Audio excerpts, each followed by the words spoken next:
Еле проехали, колонну обстреляли, блядь. Еле выехали оттуда. Еле выехали отсюда. Вчера, братан, мы под танками А как тут стоит танк? Да нихуя вы не понимаете.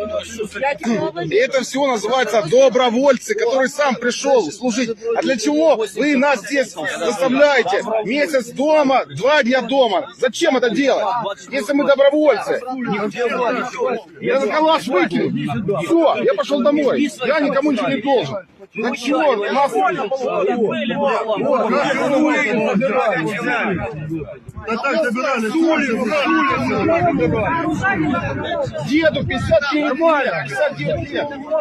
Его под руки, он 59 лет. Вот чем вы думаете? Тихо. Руководство, все, сука, мародеры. С первого дня воровали, блядь, фурами сюда вывозили. Ты кто, комендант Луганска? Вот. Ты этого не знал?